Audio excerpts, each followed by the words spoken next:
सभी मित्रों को नमो नमः। मित्रों, आज के इस वीडियो में हम उत्तराखंड बोर्ड की कक्षा 7 विषय संस्कृत की अर्धवार्षिक परीक्षा 2022-23 के प्रश्न पत्र को हल करेंगे। मित्रों, आइए बिना देरी किए हुए हम प्रश्न पत्र को देख लेते हैं। सबसे पहले हम निर्देश पढ़ेंगे। यह प्रश्न पत्र 80 पूर्णांक का है और इसमें 12 प्रश्न हैं। सभी प्रश्न अनिवार्य हैं। प्रश्नों के अंक उनके सम्मुख अंकित हैं। प्रत्येक प्रश्न ध्यान से पढ़िए, फिर उत्तर लिखिए। देखिए पहला प्रश्न क्या है। पहला प्रश्न है, अधोलिखितम गद्य खंडम पठित्वा प्रश्नानाम उत्तराणि लिखत। नीचे एक गद्य खंड है, गद्यांश है, उसको पढ़ना है और इनके उत्तर देने हैं। जो नीचे प्रश्न 4 प्रश्न दिए होंगे। हम गद्यांश को पढ़ लेते हैं। मयूरा अस्माकम राष्ट्रीय पक्षी। मयूर हमारा राष्ट्रीय पक्षी है। अस्य शीर्षि शिखा वर्तते। इसके सिर पर चोटी है, शिखा है। अस्य पृष्ठभागे बरह शोभते। इसके पीछे के भाग में जो पंख हैं वो सुशोभित होते हैं, सुंदर दिखाई देते हैं। अस्य सौंदर्यम नृत्यम च प्रसिद्धम। इसका जो सौंदर्य है और इसकी जो सुंदरता है और इसका जो नृत्य है वो प्रसिद्ध है। अयम सुंदरतायाः कलाया च द्योतकः अस्ति। यह जो है सुंदरता का और कला का द्योतक है। मयूरा मेघम दृष्ट्वा स्वबर्रम प्रसार्य नृत्यति। मयूर जो है बादलों को देख करके अपने पंखों को फैला लेता है और नृत्य करता है। सर्प भक्षणम अस्य जन्म सिद्ध गुणा। सांपों को खाना इसका जन्म सिद्ध गुण है। तो इस तरह से ये आप पढ़ लेंगे और फिर इनके प्रश्नों के उत्तर देने हैं। विषकारकाणाम उपद्रवकारकाणाम च असत्वानाम विनाशम भवेत। जो विषकारक होते हैं, उपद्रव फैलाने वाले होते हैं, उनका भी विनाश होता है। इति अस्य मानवानाम कृते शुभ संदेशा। यह मानव मनुष्यों के लिए शुभ संदेश है। तो इस तरह से आप गद्यांश को पढ़िएगा और नीचे 4 प्रश्न हैं, उनके उत्तर देने हैं। हर प्रश्न 2 अंक का है मित्रों। तो हमारे पास पहला प्रश्न है, राष्ट्रीय पक्षी का अस्ति। राष्ट्रीय पक्षी कौन है? तो राष्ट्रीय पक्षी शुरू में ही दिया है, मयूरः अस्माकम राष्ट्रीय पक्षी। तो यहाँ से उत्तर लिख लेंगे, मयूरः अस्माकम राष्ट्रीय पक्षी। अब मैंने यहाँ पे रेड पेन से लिख दिए हैं उत्तर, यहाँ से भी आप देख पाएंगे। अगर आप गद्यांश में नहीं ढूंढ पा रहे हैं तो आप यहाँ से उत्तर देख पाएंगे, मयूरः अस्माकम राष्ट्रीय पक्षी। इसी प्रकार से आता है, मयूरः मेघम दृष्ट्वा किम करोति। मयूर बादलों को देखकर क्या करता है? नृत्यति, नृत्य करता है। तो यहीं पर आया था ये कि मयूरः मेघम दृष्ट्वा स्वब्रह्म प्रसार्य नृत्यति। जो मयूर है बादलों को देख करके अपने पंखों को फैलाकर नृत्य करता है। तो उत्तर मैंने यहाँ पर लिख दिया है। तो आप यहाँ से भी डायरेक्ट यहाँ से भी देख सकते हैं, यदि आप गद्यांश में नहीं ढूंढना चाहते तो मैं तो ये कहूँगा कि आप गद्यांश में ढूंढने का प्रयत्न करें, ना आए तब यहाँ से उत्तर देखें। आता है प्रश्न है, कस्य शीर्षि शिखा वर्तते। किसके सिर पर शिखा चोटी होती है? तो मयूरस्य शीर्षि शिखा वर्तते। मैं यहीं से उत्तर आपको दिखा देता हूँ, मयूरस्य शीर्षि शिखा वर्तते। अब आता है अगला प्रश्न हमारे पास आता है कि मयूरस्य जन्म सिद्ध गुणा कहा। मोर का जन्म सिद्ध गुण क्या है? तो सर्प भक्षणम है। यहीं पर आया था कि सर्प भक्षणम अस्य जन्म सिद्ध गुणा। तो यहाँ से आप लिख सकते हैं, उत्तर मैंने यहाँ पर लिख दिया है, सर्प भक्षणम मयूरस्य जन्म सिद्ध गुणा। यहाँ पर से भी आप उत्तर लिख पाएंगे। अगला प्रश्न हमारे सम्मुख आता है। प्रश्न है प्रश्न संख्या 2, अधोलिखितस्य श्लोकस्य। नीचे लिखे गए श्लोक के हिंदी अनुवादम कुरुत। हिंदी अनुवाद करना है। नीचे श्लोक लिखा है, उसका हिंदी में अनुवाद करना है। तो हमारे पास श्लोक है, सत्यम बुर्यात, सत्य बोलना चाहिए। प्रियम बुर्यात, प्रिय बोलना चाहिए। ना बुर्यात सत्यम अप्रियम। ऐसा जो है सत्य अप्रिय सत्य नहीं बोलना। सत्यम अप्रियम, अप्रिय सत्य नहीं बोलना चाहिए।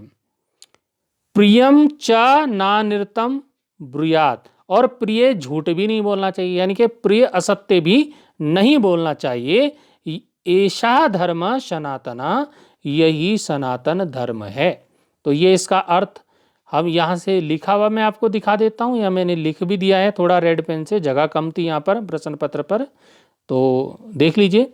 सत्य बोलना चाहिए, प्रिय बोलना चाहिए, अप्रिय सत्य नहीं बोलना चाहिए, और प्रिय असत्य भी नहीं बोलना चाहिए। यही सनातन धर्म है। अब आता है प्रश्न संख्या 3। प्रश्न संख्या 3 में मित्रों कुछ शब्द दिए हैं, उनका हिंदी अर्थ लिखना है। शब्द अर्थ समझ लीजिए आप। अधोलिखितानाम पदानाम अर्थम लिखत, नीचे लिखे गए शब्दों के अर्थ आपको बताने हैं। मैंने अर्थ लिख दिए हैं, आपको ज़्यादा परेशानी नहीं होगी। मनोरमा का जो शब्द अर्थ है मैंने रेड से लिख दिया है। मनोरमा का अर्थ होता है सुंदर, सुंदर मैंने मनोरमा, ठीक है। इसी प्रकार से अगला जो शब्द है हमारा संपना, संपना का अर्थ होता है संपन्न युक्त। हिमाद्री, हिमाद्री का अर्थ होता है हिमालय, ये देख लीजिए यहाँ पर रेड पेन से मैंने लिख दिया है। ग्रामस्य, ग्रामस्य होता है गांव का। अस्माकम, अस्माकम होता है हमारा। तो ये शब्दों के अर्थ मैंने लाल पेन से लिख दिए हैं, आप यहाँ से स्क्रीनशॉट भी ले सकते हैं। थोड़ा सा प्रश्न पत्र पे जगह कम थी, इसलिए यहाँ थोड़ा सा घिचपिच हो गया है। प्रखराम होता है तीव्र या तेज। सम्यक होता है भली भांति। दृश्यते होता है दिखाई देता है। और कह का मतलब होता है कौन। और प्रतीकम का मतलब होता है चिन्ह। तो ये सारे अर्थ मैंने दे दिए हैं। आप को ये साफ दिखाई नहीं दे रहा होगा, तो आप जो मैं बोल रहा हूँ उस पर ध्यान दीजिए। मैं हर शब्द का अर्थ बता भी रहा हूँ, बोल के भी बता रहा हूँ। वैसे तो साफ है, दिखाई दे रहा है, लेकिन फिर भी किसी को कोई प्रॉब्लम हो तो मेरे बोलने पे आप ध्यान देंगे। पर्यायवाचीन शब्द लिखना है। पर्यायवाची, पर्यायवाचीना, पर्यायवाची शब्द जैसे कि सूर्य, सूर्य के पर्यायवाची मैंने लाल पेन से लिख दिए हैं। रवि, भानु, भास्कर, दिवाकर, दिनकर, बहुत सारे होते हैं, तो इनको आप लिख सकते हैं। एक एक दो दो लिखने थे परीक्षा में। गिरी, पर्वत, पहाड़ को बोलते हैं गिरी। और अध्यापक, अध्यापक आपको पता ही है, अध्यापक, शिक्षक, गुरु। और खगा, खगा, पक्षी, विहग, ये पर्यायवाची शब्द हैं। अब आते हैं प्रश्न संख्या 5 पर। प्रश्न संख्या 5 में मित्रों क्या करना है, मिलान करना है इनको। पदेन सह उचितम विलोम पदम योजियत, उचित विलोम शब्द को मिलाना है। तो ये मिला के पेन से यहाँ पर पहले ही दिखा दिए हमने, आप देख लीजिए कि किससे कौन मिलेगा। आप दिखाई दे रहा होगा आपको। विलोम शब्द हैं, पापम पुण्यम से मिलेगा, असत्यम सत्यम से मिलेगा, धर्मम अधर्मम से मिलेगा, और सदाचार दुराचार से। तो ये इनके विलोम शब्द हो जाएंगे। आप यहाँ से समझ गए होंगे अच्छी प्रकार से। प्रश्न संख्या 6 पे चलेंगे। प्रश्न संख्या 6 क्या कहता है मित्रों, मंजूसात, मंजूसात मतलब बॉक्स बना, बॉक्स यहाँ बनानी है, बॉक्स हम बना लेते हैं। ये बॉक्स है, इसमें कुछ शब्द दे रखे हैं, इन शब्दों को आपको भरना है। ये शब्द दिए हैं, ये शब्द हमें भरने हैं खाली स्थानों में। मंजूसात अव्यय पदानी चित्तवा रिक्त स्थानानी पूरियत, रिक्त स्थानों की पूर्ति करनी है मंजूसा में दिए गए शब्दों से। तो सबसे पहले हमने यहाँ शब्द भर भी दिए हैं, आप देख लीजिए। सर्वदा, सत्यम, बुरियात, तो ये हमारे बच्चे ने भरे हुए थे, तो उसी के पेपर से मैं वीडियो बना रहा था, तो बच्चे ने पहले ही भर रखे हैं। सर्वदा, सत्यम, बुरियात। लता, मेघा, यहाँ आ जाएगा च विद्यालयम गच्छता। च कहाँ से आया, ये च है। सर्वदा कहाँ से आया, ये सर्वदा है। तो इसी प्रकार से ये शब्द भरे हैं। दुराचरणम न कर्तव्यम, तो ना आ गया इसमें, ना कर्तव्यम। यहाँ पे कदाचन अप्रियम न कुर्यात, सर्वदा कुशली भवान। तो इस तरह से ये शब्द आपको भरने हैं। अब आया संस्कृत भाषायाम अनुवाद कुरुत। प्रश्न संख्या 7 है, संस्कृत भाषायाम अनुवादम कुरुत, संस्कृत भाषा में अनुवाद करना है। पहला वाक्य है मैं कक्षा 7 में पढ़ता हूँ, तो आप देख लीजिए क्या हो जाएगा, अहम सप्तमी कक्षायाम पठामि, मैं कक्षा 7 में पढ़ता हूँ, मैं सप्तमी कक्षायाम पठामि। इसी प्रकार से अगला वाक्य है मेरे राज्य का नाम उत्तराखंड है, मम राज्य नामः उत्तराखंडः अस्ति। तो ये इस तरह से आप इसको लिख लेंगे। आगे आता है मैं प्रतिदिन विद्यालय जाता हूँ, अहम प्रतिदिनम विद्यालयम गच्छामि, अहम प्रतिदिनम विद्यालयम गच्छामि। यहाँ लिखा है आगे, आप देखते रहिए। मेरा विद्यालय बहुत सुंदर है, तो मम विद्यालय अतीव सुंदरः अस्ति, इस प्रकार से बन जाएगा मम विद्यालय अतीव सुंदरः अस्ति। अब आता है वहाँ एक उद्यान भी है, तो क्या हो जाएगा, तत्र एका उद्यानम अपि अस्ति, तत्र एकः उद्यानम अपि अस्ति। तो ये हो गया।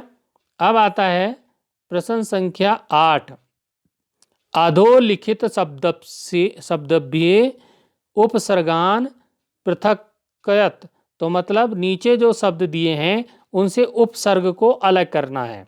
नीचे शब्द दे रखे हैं उनसे उपसर्ग अलग करना है। तो यहाँ पर देखिए जो विचरण शब्द हैं, उपसर्ग जो होता है जो शब्द के प्रारंभ में लगकर जो लगते हैं शब्द के प्रारंभ में, वो उपसर्ग कहलाते हैं। उसके रूप शब्द के रूप को बदल देते हैं। यहाँ पर देखिए ये विचरण, तो वी इसमें क्या है, उपसर्ग है, तो ये हमें अलग करना है। इसका उपसर्ग विचरण में उपसर्ग हो गया वी, प्रभूतम में हो गया प्र, ये उपसर्ग है। प्रसिद्ध इसमें हो गया प्र उपसर्ग है। विज्ञान, विज्ञान क्षेत्र में उपसर्ग वी हो गया। तो जो प्रारंभ में लगा है, मैंने रेड निशान इनके नीचे लगा दिया है। आजीवनम में आ और जीवनम, तो आ इसका क्या हो गया, उपसर्ग है। इसी प्रकार से अभिनवम, अभिनव में क्या उपसर्ग हो गया, अभी। तो जो शब्द के प्रारंभ में लग करके उसके रूप में परिवर्तन करते हैं ये उपसर्ग कहलाते हैं। अब आइए अगला जो हमारे पास प्रश्न संख्या 9 है, संधिम संधि विच्छेदम कुरुत, संधि विच्छेद करना है। तो यहाँ पर मैंने संधि विच्छेद करके दिया है। का यहाँ पर है अथेकदा, अथेकदा का संधि विच्छेद आप देख रहे हैं क्या बना, अथ एकदा, अथेकदा। ऐसे ख वाले में धनम अस्ति, ख वाले में धनम अस्ति, धनम धन अस्ति, धनमस्ति। इसी प्रकार से हिमालय, हिम धन आलय, हिमालय, हिम धन आलय, हिमालय। इसी प्रकार से धर्म अनुरागिणी, धर्मानुरागिणी, ये देखिए यहाँ पर धर्म अनुरागिणी, धर्मानुरागिणी। अब चिकित्सालयानाम, चिकित्सालयानाम, ये यहाँ पर बन गया, देखो चिकित्सालयानाम। आता है दूत आदिकेषु, दूतादिकेषु, ये यहाँ पर संधि विच्छेद और संधि हो गया। अब आता है प्रश्न संख्या 10। 12 प्रश्न पेपर में आने हैं, जैसे कि हमने शुरू में पढ़ा था। प्रश्न संख्या 10 क्या है, प्रश्न संख्या 10 है उपयुक्त कथनानाम समक्षम आम, जो सही है उसके सामने आम, मतलब हाँ, आम का मतलब होता है हाँ। और अनुपयुक्त कथनाम, जो गलत कथन है उनके सामने समक्षम ना लिखना है। ना मतलब नहीं, आम मतलब हाँ, ना मैंने नहीं, ये लिखना है। तो क्या हो गया, अनर्थम बुरियात, झूठ बोलना चाहिए ना, ये आगे ना। दूसरा है सर्वदा व्यवहारे मृदुता स्यात्, हमेशा व्यवहार में मृदुता लानी चाहिए, मधुर व्यवहार होना चाहिए, तो आम हाँ।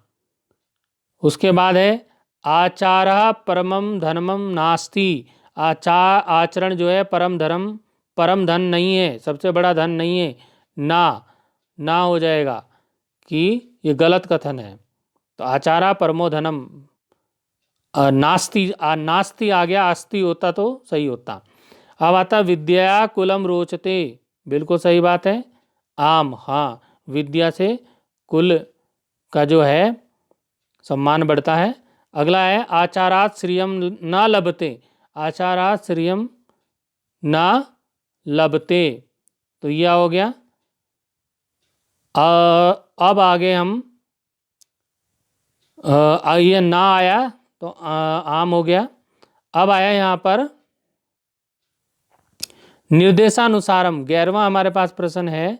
निर्देशानुसारम परिवर्तनम कुरुतः।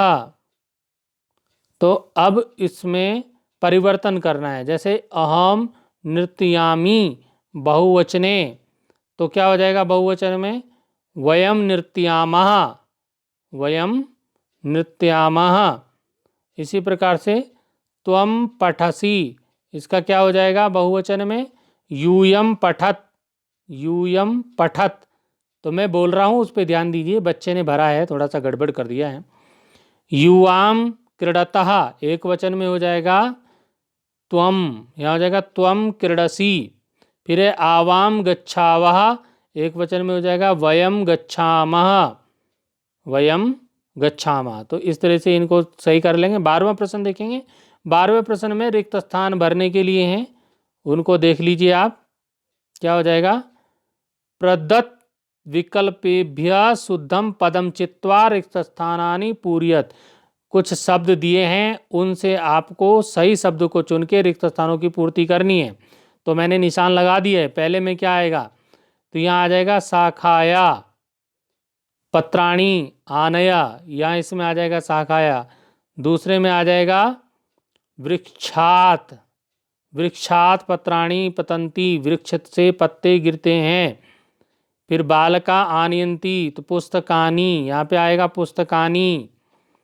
अगला है पुष्पानी चिनुत, तो लतायाम, पुष्पाणी चिनुत। अगला आ जाएगा आपणात, आपणात, ये आपणात आ जाएगा यहाँ पे, आपणात, यहाँ पे आ जाएगा आपणात। जना आपणात, आपणात क्रीडनकानि क्रीडन्ति, मतलब जो जन हैं, लोग हैं, वो बाजार से खेल का जो सामान है वो खरीदते हैं।